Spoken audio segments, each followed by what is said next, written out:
إذا ألقوا فيها سمعوا لها شهيقا وهي تفور تكاد تميز من الغيظ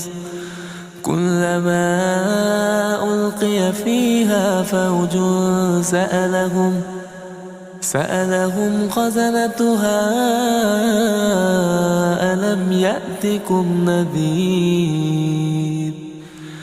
قالوا بلى قد جاءنا نذير فكذبنا وقلنا ما نزل الله من شيء إن أنتم إلا في ضلال كبير.